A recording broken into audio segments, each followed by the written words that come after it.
有观众问，为了女儿，我说不定连魔王都能干掉，原作是咋完结的？这个说起来可太有意思了。首先，该作其实是由齐鲁鲁老师于2014年在成为小说家吧网络小说网站上投稿的作品。后来，该作被日本的出版社 Hobby Japan 看中，并被归入其旗下的 HJ 文库进行了出版，一共发行了9卷单行本和2卷特点短篇。难得讲到了轻小说不是角川集团出版的，所以这里我就稍微扩展的多说一些。首先 Hobby Japan 是一家1969年成立的老牌出版社公司，旗下不仅出版轻小说，其业务还涵盖了模型制作、玩具制作、枪械杂志、游戏制作。但是这一家公司在小说品类的推广方面，眼光可谓是独树一帜，摸不着头脑。早期 HJ 旗下的小说被动画化前很有名的都是比较大胆的作品啊，比如下面这几位，但也不是没有普通向的作品，比如这一部3平房间的侵略者也是这个出版社出版的。这个作品从2009年开始连载，到今年还没有完结，出了44卷。这玩意咋做咋完结系列啊，那是真能写。不过 HJ 文库后来到14年之后，特别综艺异世界类小说进行出版。有趣的是 HJ 出版的好几部异界小说翻拍成的动画，却被戏称为厕纸界的天花板啊，比如手机侠、百炼霸王以及众神眷顾的男人。但也不是说没有口碑好的，比如无限系统树以及精灵幻想记啊，尤其精灵幻想记，它可是和月光下异世界之旅同是2021年7月最大的黑马作品。所以对于 HJ 文库啊，我是真搞不懂他们家是怎么判定作品好与坏的啊。说回到今天的主角，为了女儿，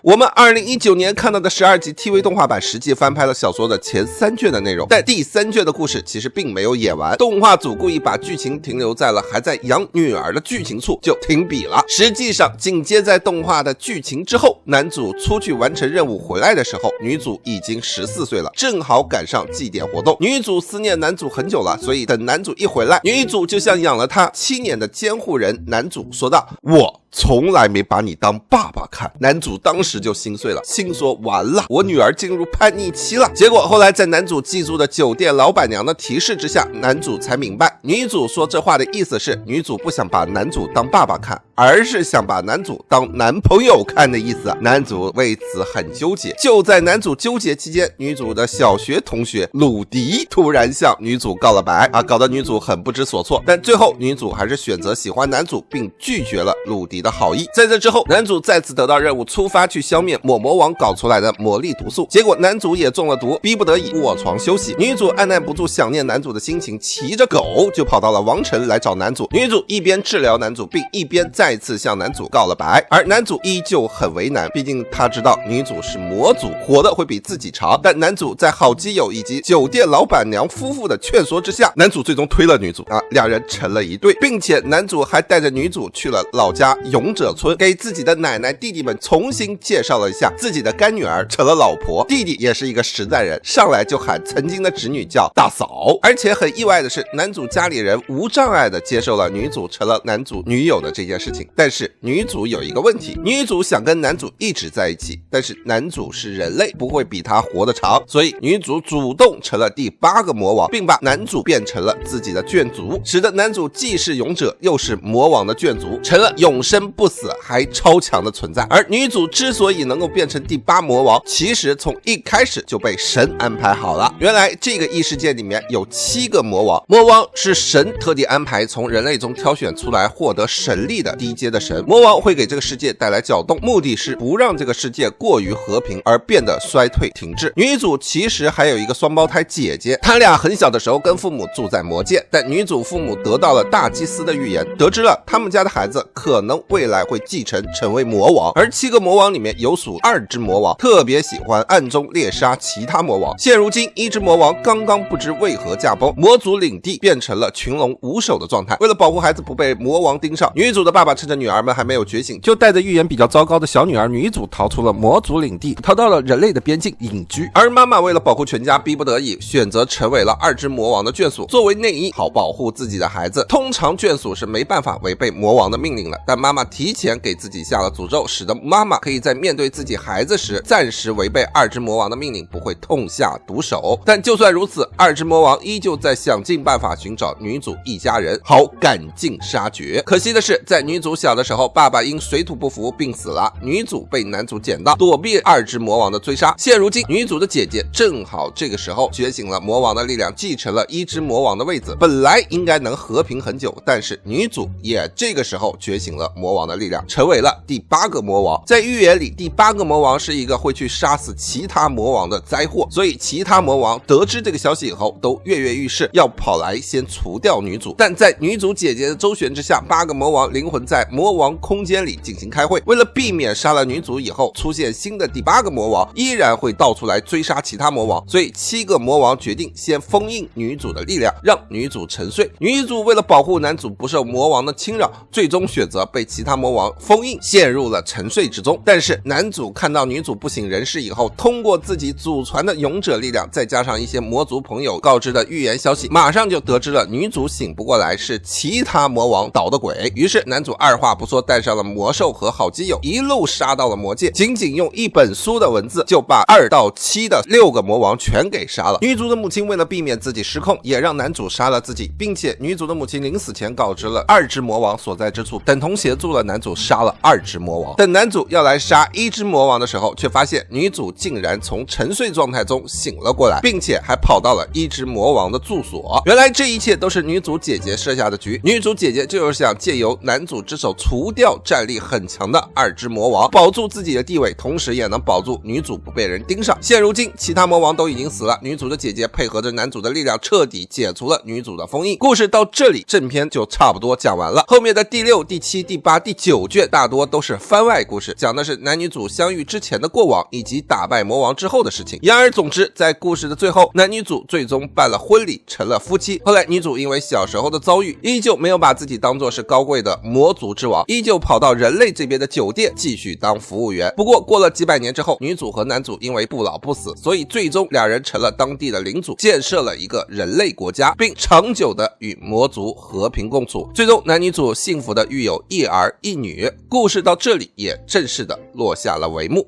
好了，以上就是为了女儿我说不定连魔王都能干掉的原作大致的完结剧情。各位看完以后有啥看法和想法呢？赶紧在评论区留言与我们分享吧。你还想知道哪部作品的原作是咋完结的？本期视频点赞过1万，我就3天之内做出下期视频，望各位多多点赞，多多支持。